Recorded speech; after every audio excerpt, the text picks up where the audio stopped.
Good morning, everybody, and welcome to Soul Journey with Sally. And this morning, I'm delighted to welcome Annie Meredith to our um, Dying for Chats, a new series for Dying Matters Week and on into the future, I hope. So, tēnā katoa, everybody, and kia ora, Annie. Kia Annie ora. is a funeral celebrant and an end-of-life doula based in Te Rāwhiti, Gisborne, and a member of the End-of-Life Doula Alliance, Aotearoa. She is also co-founder of Manaaki Mats Limited, a social enterprise providing specialist cooling mats for death care settings, supporting hospitals, hospices, maternity wards, NICU units, and communities all across New Zealand, Australia, UK, and Ireland. Annie brings a warm, values different driven approach to her work, weaving compassion and storytelling through her ceremonies and advocacy, including her push for greater access for natural burial options in her region. Her work sits at the intersection of grief, ritual, and practical care, helping families and communities navigate loss with dignity and compassion. Kia ora, Annie, and I'm so grateful to have you joining us this morning. Thank you so very much. Thank you so, thank you, Sally, and thank you for that warm introduction. And it's really lovely to be here. Thank you. So we'll launch straight in, Annie. And the first question is really what has inspired you to work in this field and how has it changed you as a person? Oh, gosh, that's such a wonderful question. I think for me, it actually first started round about when I was 22. I was a student at Vic University in Wellington. I was actually studying world religions, and I ended up reading a book, the Tibetan Book of Living and Dying, which had one theme that was really consistent throughout that whole book, Sally, which was impermanence and just nothing is forever. And not long after reading that book, my grandma died, and I said a speech at her funeral. And after I said the speech, which I suppose was quite influenced by the book I had just read, and the funeral director came up to me and he said, "That was a really good speech. You should become a funeral director one day." And those words just sort of planted a seed that I knew one day I wanted to work in death and dying. I felt at the time at 22, I was not the right age. I went off and did an amazing career in education for 20 years, which brought a lot of skills that I use into death and dying. Um, and so, yeah, that was probably the first inspiration that got me thinking that this is the field that I knew I would uh, belong with. Yeah, amazing. And how has that changed you as a person making that choice? It's changed me in that, yeah, I feel that my biggest teacher is always those who are dying, and that it has changed me in how I live.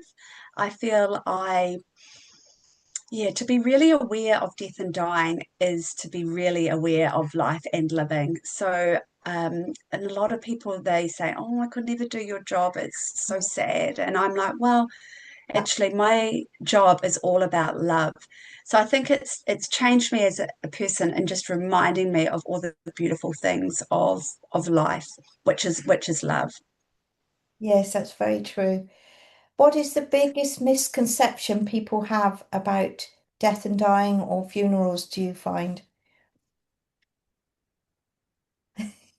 The biggest misconception is that there are certain rules and that you have to do it a certain way, that you have to be embalmed, you have to use a funeral director.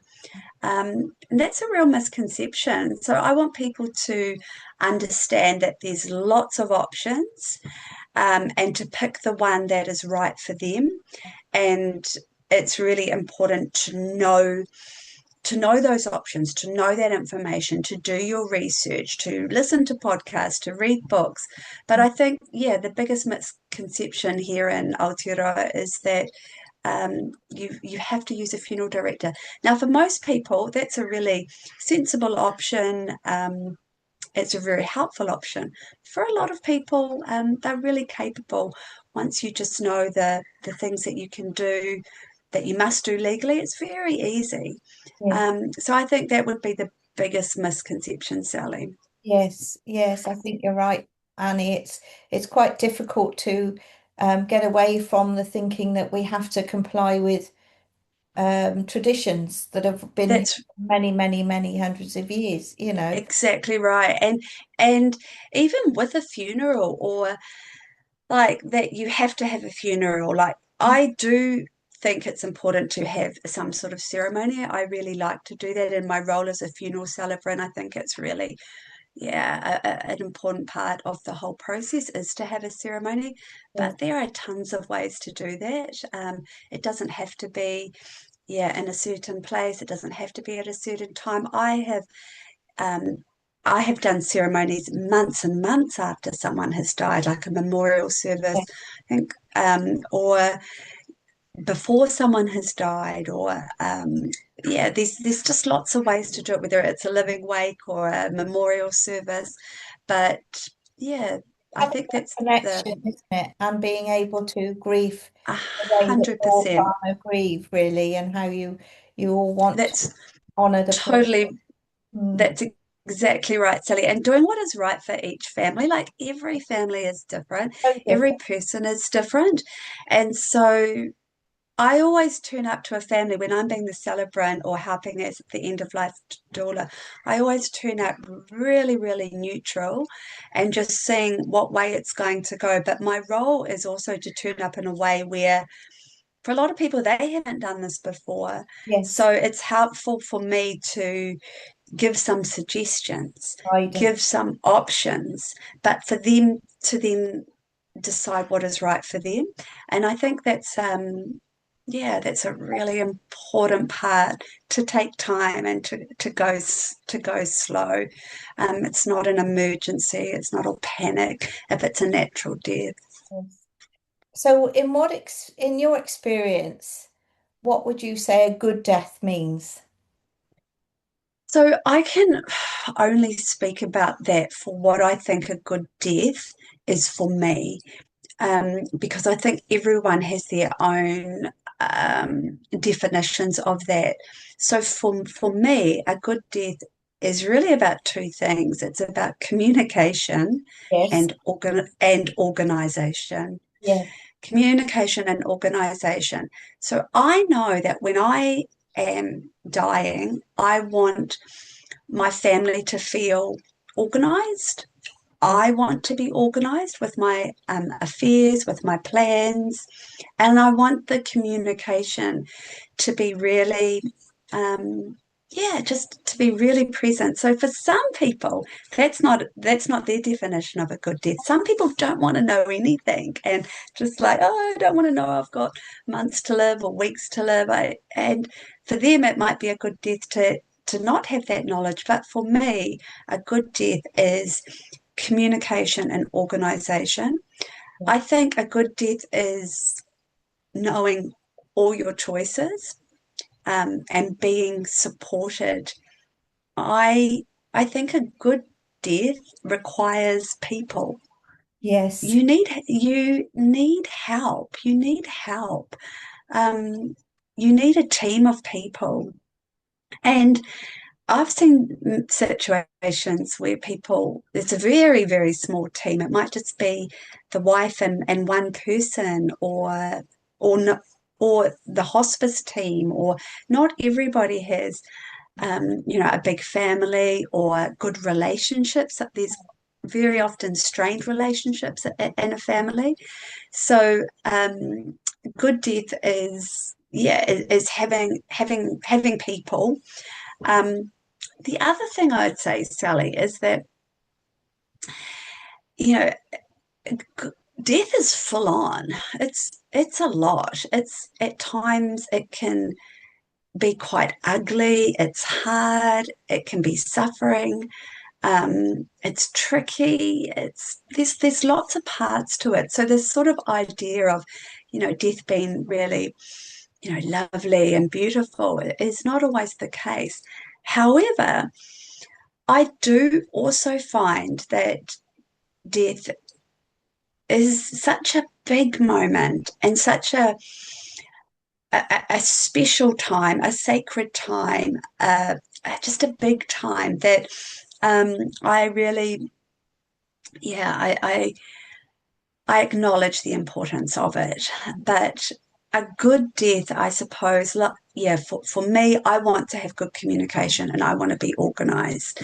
And I know that the people that I've supported who are dying, when they have that organization and that communication, very often it removes fear, and it knowledge is empowering. And so I I like it when people ask me questions or want to know the signs of Yeah, when someone's getting close to death, or yeah, what it looks like. I find that really, yeah, really helpful.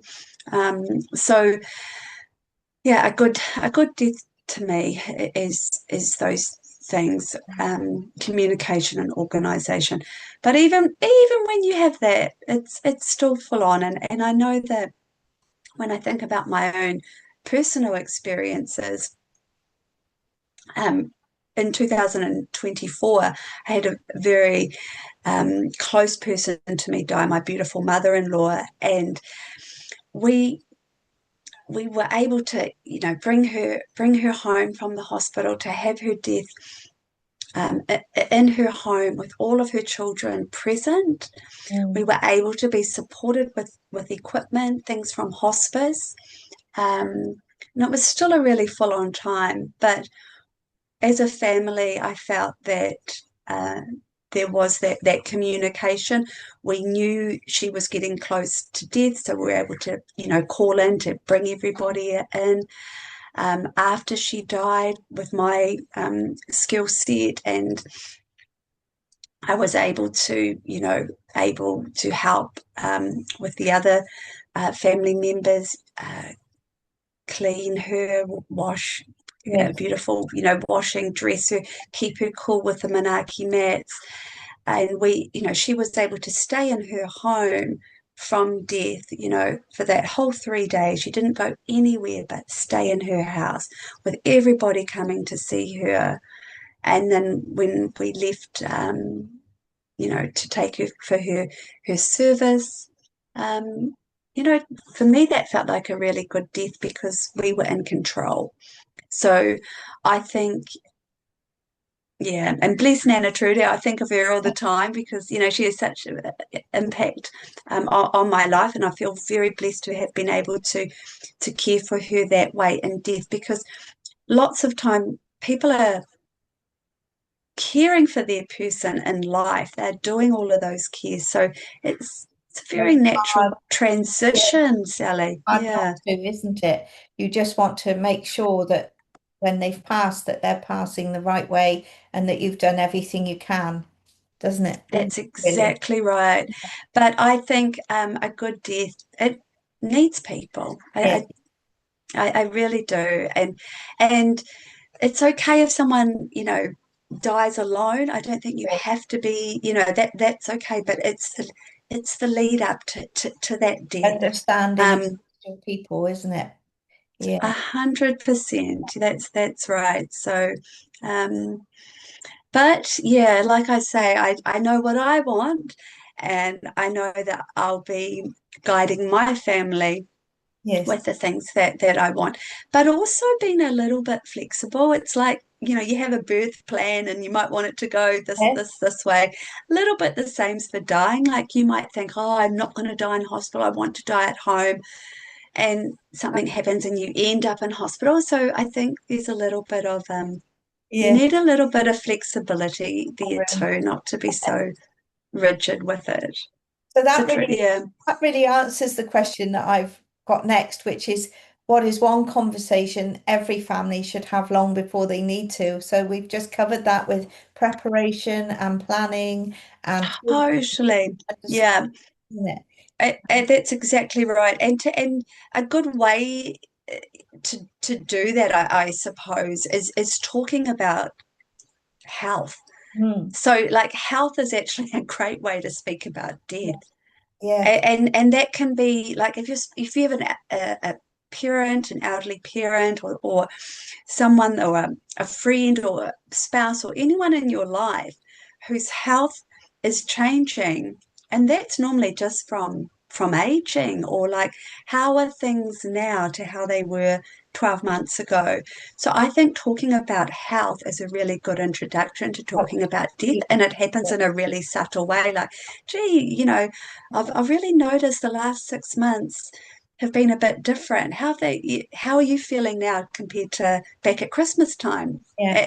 And then get them to sort of talk about, and once they start sort of talking about those changes, it is a really nice way to then speak about the the future. So yeah, as things continue to change, yeah, Yeah. what would you like? And I also, and good opening, Sally, for that.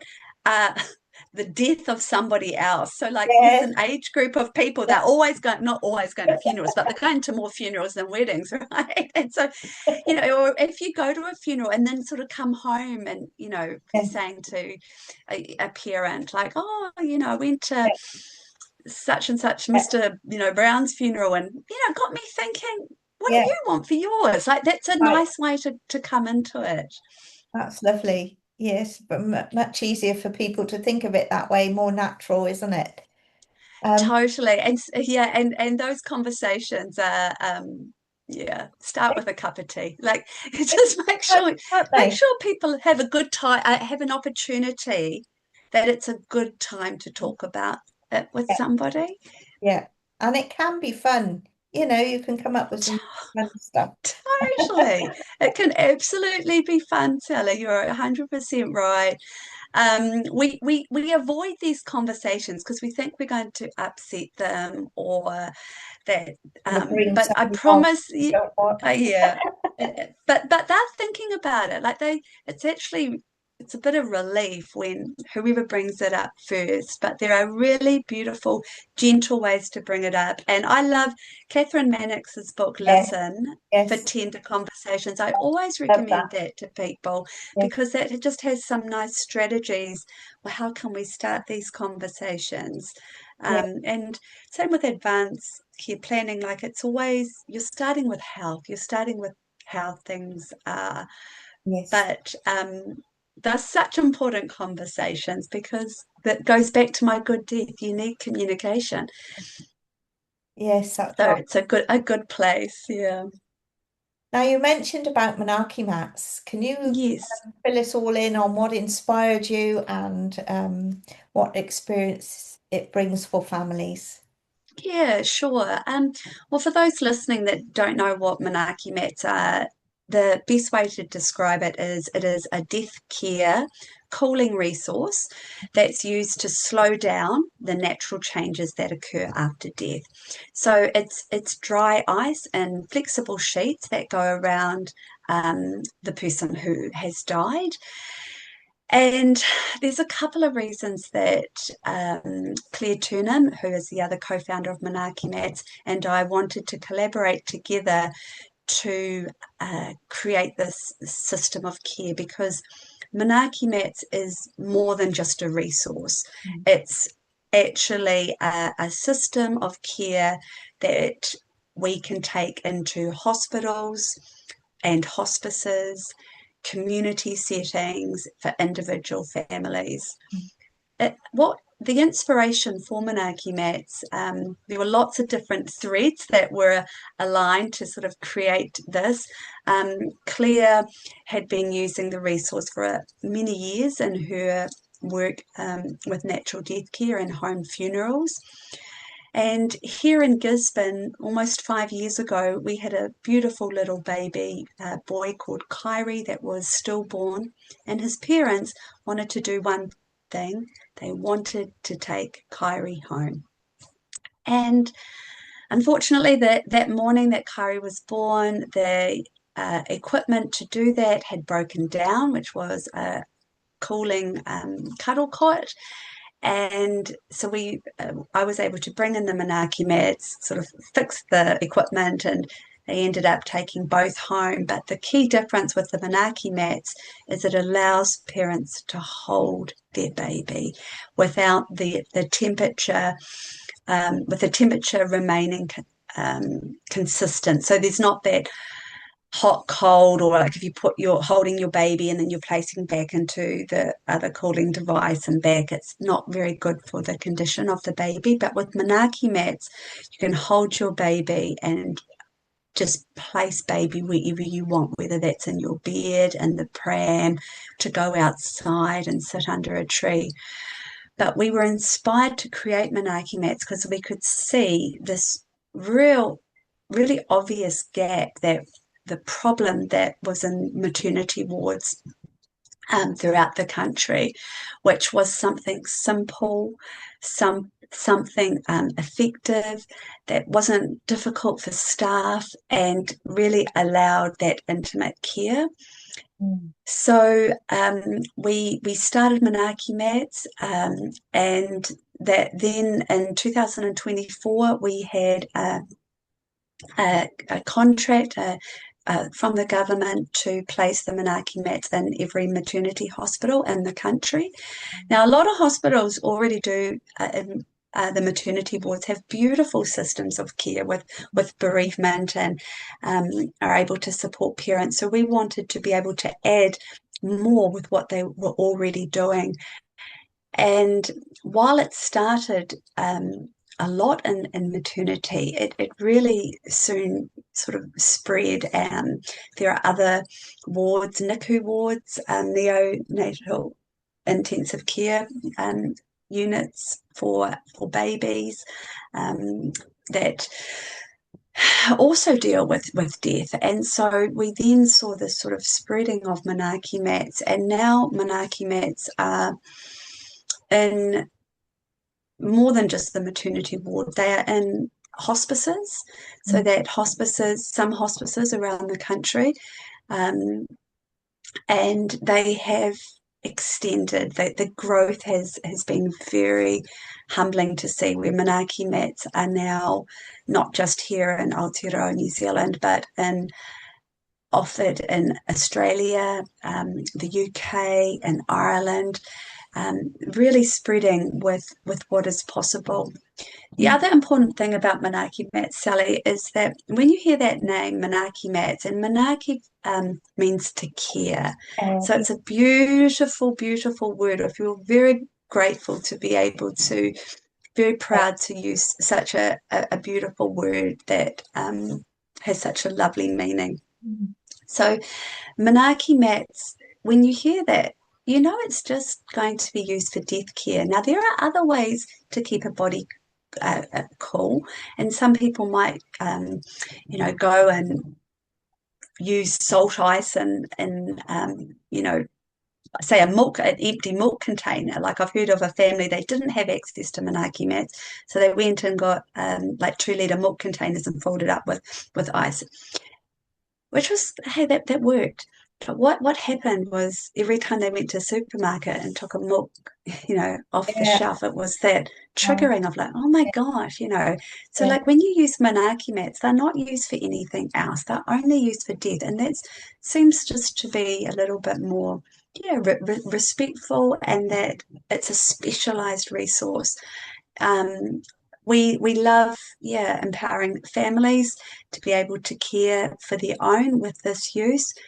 But it's important to know about it before you need to know about it. We get some tricky situations where death has already happened and they're trying to find the Manaaki mats. It's all panic. It's much better when, I have people that email and they know that death is approaching soon, so they've ordered their Manaaki mats and they're going to have them ready, activated, frozen, ready for use. It's a beautiful resource. I think it's And it definitely, yeah. Sorry, Sally. take the nerves, like people are quite nervous about spending time if they're not used to it with their people that have died. So it makes them quite nervous to sit with that person and to touch and carry on loving that person the way they're used to when they've died. So do you find the Manaaki Mats gives that option, as you say, with baby to cuddle and to care for and to touch and not to feel so distant once they've died, because a lot of us are used to touching and hugging and holding hands and that sort of thing. And when people die, people might be afraid to do that because they're not sure whether they should or shouldn't. So, what would you say Mm, people's nervousness about mm, spending time with their loved ones after death mm.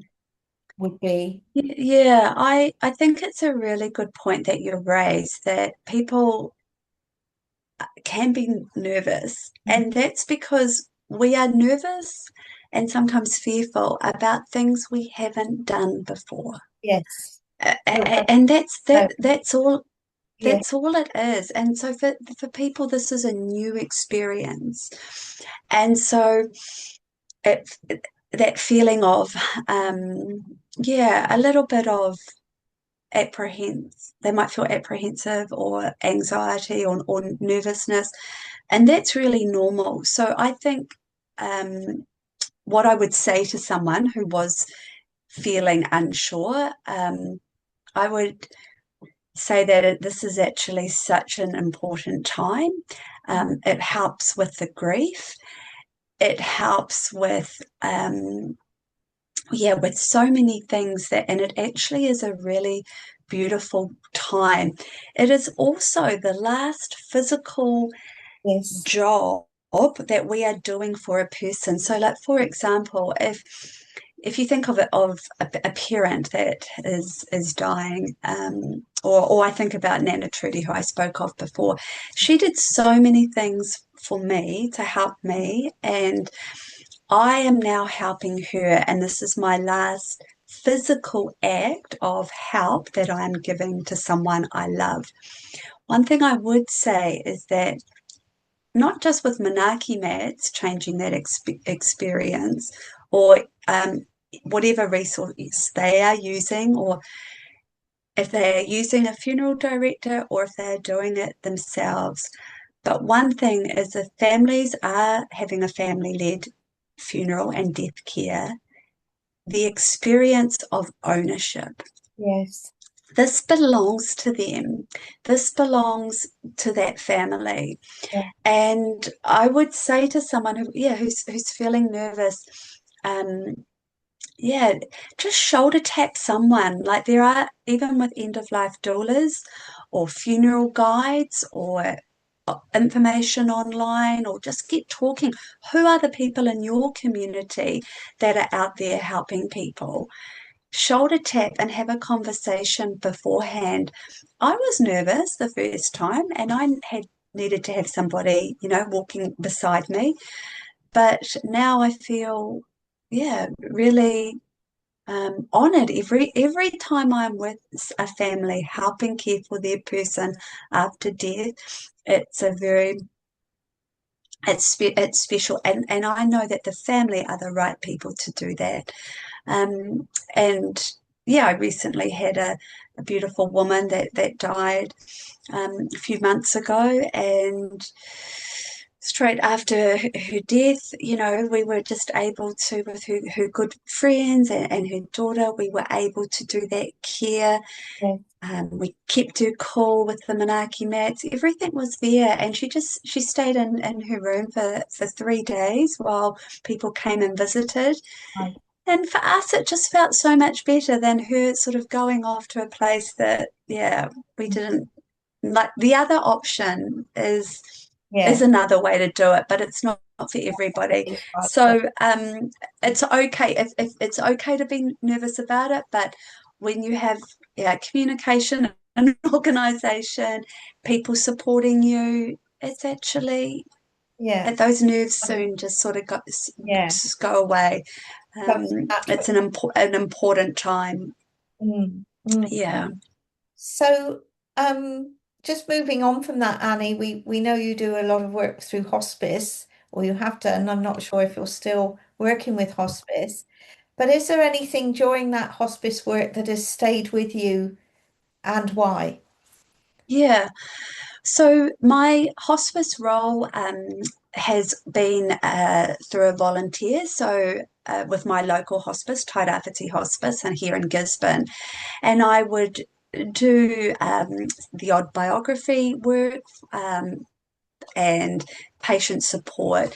But due to my time being a little bit stretched, I limit that now to just seeing one person Yes. at a time.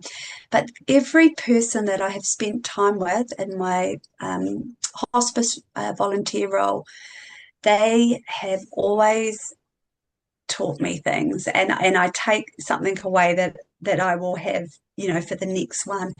But I did have one person that I supported, yeah, for about it 12 months actually. It was quite a long time.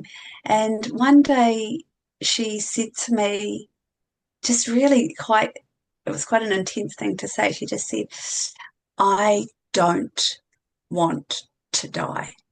Mm. And Oh, that was exactly. And I was like, yeah. what do I do with that statement? Like, and it was a really beautiful learning opportunity. And because what I didn't want to do is be sort of like to like not really take it seriously, or to be something like, Platitude. oh well, yeah, we all die, all of us are going to die one day, or Yeah. be, or to be like, oh, you're not dying, you've got lots Yeah. of time left. I didn't want to respond in a Take that way moment. that took away from that statement of I don't want to die. Mm. But I also didn't want to leave it just floating in the Yeah. air, No. because it was a big thing to say. So I ended up repeating that statement to her. Mm. And I just said, yeah, you don't want to die. Mm. And that was You want. enough she then knew that I had heard those words. I had heard it. I've acknowledged it.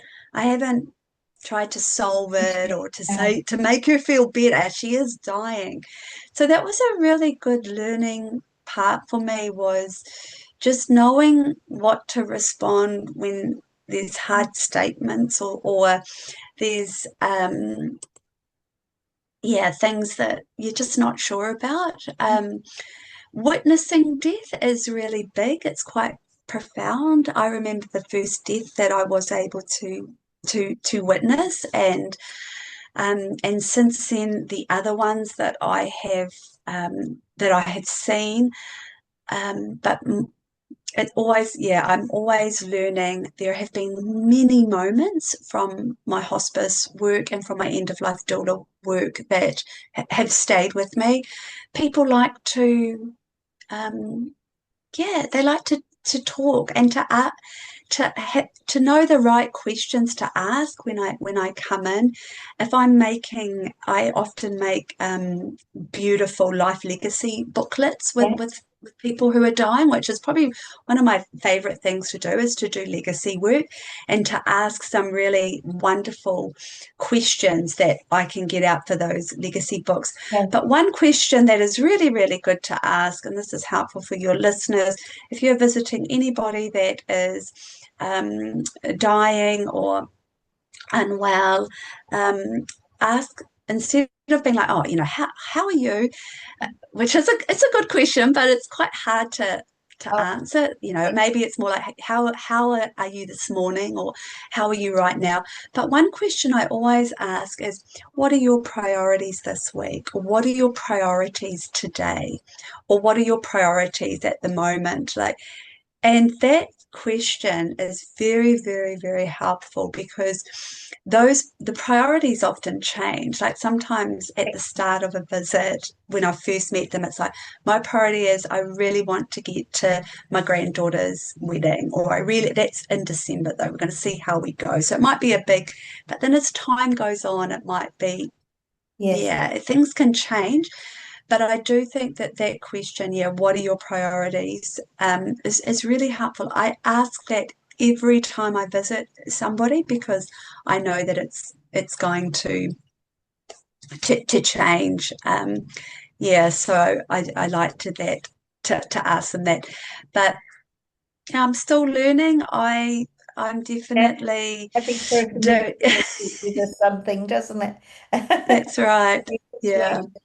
So, what one thing that you wished everyone understood about death and dying? If you had one thing people could understand most about it, what would that be? Sounds a bit heavy, I know. Look, no, not at all. I think like what I said before, Yeah. that death will always be our greatest teacher. Mm, That death is an opportunity, and dying is an opportunity for learning and yeah. for being an example, for displaying how you want your family to see you doing that. I would, I think I would like everyone to understand about death and dying is that there's no right or wrong Mm, way. There's just what works for people, whether that be whether they having a natural death through illness, mm, or for some people that is they might choose an assisted death. I'm always really neutral in that it's not for me to have an opinion. It's for me to yes. turn up present and to just be there. Bye. But I think everyone, I suppose I wish that people would understand that, yeah, it's actually an incredible time, and through all the hard parts and the suffering and the sorrow, there are also incredible moments of beauty in death and dying. Can take away um, a good experience, can't you, from Absolutely. that Yes. Yeah. deep moment? That's wonderful, Annie. Thank you. So I'm going to ask a little bit about you now to go in a bit more personal into you. Um, what is an absolute you want at your farewell? Is there something that's really important Mm. you want to have there, or do, or say, or not? Are you having a farewell? Some people don't. Yeah, 100% I'm having a farewell. And I sort of joke with my husband, and I'm like, I hope that, if he was to die before me, Yeah. I would be able to organize it like in a way. But I think, oh no, if I was to go before him, yeah, he'd probably just have to. We sort of joke as, I'll just ring up the funeral director, get you embalmed, and I'm just like, oh my God, no, you won't. But I talk about my funeral. I talk about it with my children. They know what my Spotify playlist is. But a must have at my farewell is music. I want great music throughout it. I want funny stories to be shared. I want ritual. I want people are going to feel sad at my farewell, and I want to have moments of acknowledging that. I want to be kept in a natural state. I don't want to be embalmed, but I also want my family to do whatever is right for them. So I'm not holding on to anything too tightly. If I had an unexpected death in an accident, and I needed to go up and have an autopsy, or whatever it was, I just want my children and my husband to do what is right for them. Yeah. But if I could choose, I would say I want to be a natural death on Manaaki Mats. I'd like a nice photo on my service sheet. I want to have really a good photo, something for people to take away. One thing that I did, which was a little bit unusual, I recorded myself and put it up on a private YouTube channel Right. of what I would say at my funeral. It was like a speech that I would say, and it's really Wow. like it's sort of random that I did this. And I thought, well, if I do this and I don't die for years, decades and decades away, then wow, I'm going to look so young and youthful in this video. But if I was to die unexpectedly, suddenly, Yeah. not that I don't even know if they would know how to. retrieve it. I must make sure that's written down. But I thought that could be quite funny. Yeah, That's but nice. it might freak out people too much. But yeah, I'd quite like to have a video of being like, "Hi everybody, welcome to my funeral." But yeah, I think an absolute yeah, I think music for me is pretty Yeah, important. So yeah, yeah, that's but it. whatever my family needed, they can yeah, they Yeah. can do that. Well, it's been really lovely talking with you, Annie. Thank you so much for sharing such thoughtful things with us, and you've taught us an awful lot. So I'm just going to ask you again a few quick fire questions, if I may, to wrap it up. Oh, What absolutely. we'll do is just finish up after the questions, and I'll stop the recording, and we'll carry on afterwards, if that's all right with you. Sounds wonderful. Far Okay. away. So, what would it be, tea or coffee? Tea, 100%. I drink way too much of it in a day, but I'm a tea girl, no Yeah. coffee for me. Sunrise or sunset? Hmm. I love Very them hard. both, but I'm a morning person. Sees the sunrise is one of my favorite sayings, so sunrise for me. Beach or mountains? Living in Gisborne, living on the East Coast, beach. So yeah, Yeah, beach for me. wonderful. And one word your friends would use to describe you. Uh, I'd like to think, I'd like to think they'd say I'm fun. Yeah. I have a good time with my friends. We like to, yeah, have a bit of humour, to be a bit funny. So I'm hoping they'd say fun. They might say boring. I don't think so. And one song to be played on your farewell playlist. Do you have a special one or a like I maybe have that you like to remember? I have a Spotify playlist and it's pretty long. There's so many, but I'm going to go with one of my favorite bands from the 90s, Dreaming My Dreams by the Cranberries. Oh, lovely. Yes, beautiful. Sweet or savory? Sweet, really sweet. Too much chocolate. Definitely sweet, Sally. I'm the same. And what one thing do you have on your bucket list that you'd really like to do? Oh, I ask a lot of people that question, and we talk about a bucket list a lot. Um, but I don't really think I have a bucket list. I just hope that, if anything happens that I want to do, like I'd love to, do more travel or do Yeah. cool things. But so I don't really have a bucket list, but I would hope that one day I would like to become a grandmother. That Right. would be one, but that's not really a bucket list. That's more No. wishful thinking. So that might not actually happen. My Life, children might not have children. So I don't want to put that pressure on them and say, oh, I want to be a groomer. So yeah, I'm pretty neutral there as well with my bucket list. But just to keep having a good life, enjoying life, staying happy, and helping people is my my bucket. yes. Oh, that's wonderful. Well, Annie, I'm afraid we've come to the end of our interview, but thank you so very much. It's been very heartwarming to hear all your experiences and all the wonderful work you're doing out there, especially in your area of Gisborne. And maybe one day we can talk again and go into something else that you do, because you're a very busy lady. But thank you so Thank very much for joining us for Dying to Chat, and I hope everybody's enjoyed it. If you would like to find out more information about Manaaki Mats or Annie's work, please get in touch with me and I'll pass them on to Annie, and she will work through them and reply to you in the future. Thank you so much, Sally, and thank you to all your to all your listeners. And go well for the rest of your day. Ngā Thank you mihi. very much. Kia ora.